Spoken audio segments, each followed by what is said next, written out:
They broke the mold. For the first 20 years of rock and roll, men were the brains and brawn of the music business. In 1976, Heart got added to the mix. Still have time, but still goodbye. Every time I think about it, I wanna cry. They say what's in a woman's soul. They do it as good as any guy. They were the first band that was led by women. The songs were written by women, and all decisions were made by Ann and Nancy. They were not the typical kind of bash and strut male rock band. Women were not part of that club.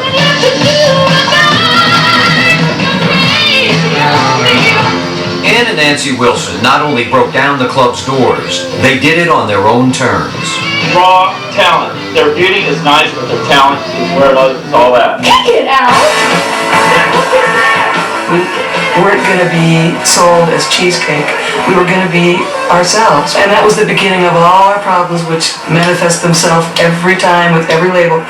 You know, we always have trouble with the cheesecake thing. How we look has never been what's been important to us anyway. Hello? It's about the effing music, you know?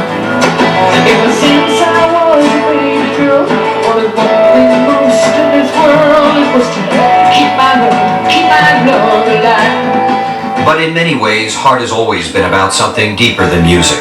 It's been about blood and sisterhood. That's an amazing dynamic to have the two of them get along and be able to work and live together and do so much together, and yet they're really different. And they're definitely yin and yang. We have like an ESP that happens between us. It's almost like we don't have to even finish a sentence or even say anything sometimes. It's like, oh, I know what you're thinking. You know, it's DNA, it's chemical, but it's, yes, also magical, I think. That magical chemistry started in childhood. Their dad, John, was in the Marines, and Ann and Nancy, along with older sister Lynn, followed their parents to military bases around the world. Music was everything, and we lived in these strange and odd places, Panama, Taiwan, and there was no music as we knew it there for us, so we made our own, always. The family settled in Seattle in the early 60s, and it was there in the spring of 1963 that Ann came down with mono and missed 3 months of school. To keep her from going stir-crazy, her mother bought her a cheap guitar, but it was Nancy who fell in love with it. We had a family nickname for her, which was Whiz Fingers. She took over Ann's guitar in fairly short order and really sped ahead in her virtuosity, and there it was, she was a natural. I just ate it up. I couldn't stop playing. As a matter of fact, I brought the guitar in bed with me. You know, I slept with it. Literally, not real comfortable. But, you know, it was symbolic to me, even at the time. It was a romantic, symbolic thing. He was my first boyfriend. But while 9-year-old Nancy could still revel in romantic symbolism, 13-year-old Ann was confronting her own much harsher reality. There are several grandparents in the background who were obese, and when Ann was born, she was a 10-pound baby. She has those Wilson genes. Hitting puberty, you know, where girls just naturally either become so self-confident that they're popular, or they fall off the cliff of being totally ugly, totally unpopular, everything's wrong with them, you know. And of course I fell off the cliff. Every mean name in the book flew at her, and I mean, Tanko and Tavillard, and it scarred her. I mean, it would scar anybody to be singled out as undesirable, ugly, awful. Ann's salvation was singing, and she and Nancy spent their teens performing at churches and neighborhood parties. I was painfully shy, mostly owing from the fact that I stuttered really badly. And singing helped me open my mouth and utter a smooth, unbroken, unstuttering phrase for the first time in my life. When Ann turned 18, she decided to make singing her life's work. She played with a number of Seattle bar bands until the day she answered a newspaper ad that changed not only the course of her life, but many other lives as well. an ad looking for a lead singer for a band called Heart. It was just instant magic. It was really powerful, good vibe, really, you just knew something was electric there. Everyone said, okay, well, everybody needed money, so they said, well, let's just start learning songs. Heart was on their way. But just ahead, Ann and Nancy find that songs weren't the only things they needed to learn.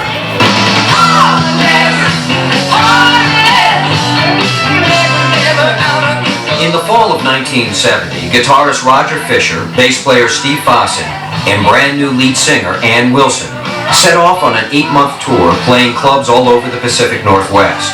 That tour was where Ann discovered the magic of her own voice.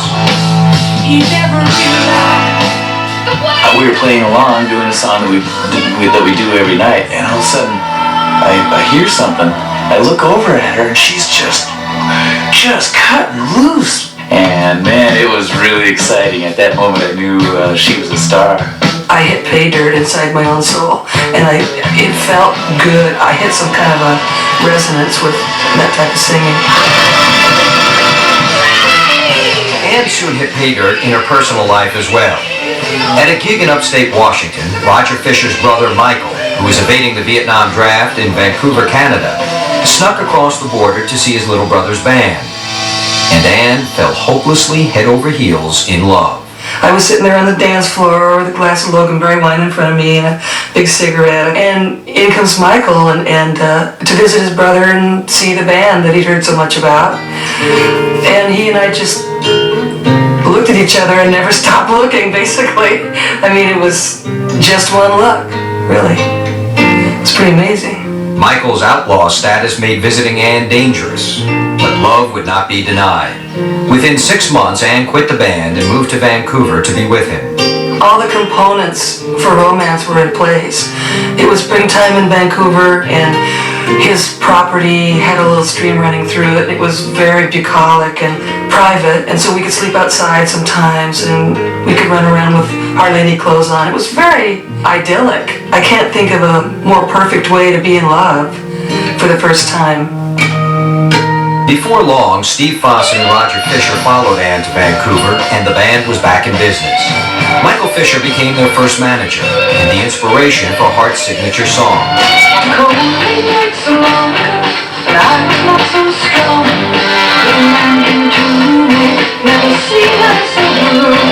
Magic Man was totally written about Michael Fisher. He was the Magic Man, you know, everything in that song is autobiographical. Because my mother was at the time calling me up going, boy, you sure left the house quick, you know. What's going on up there?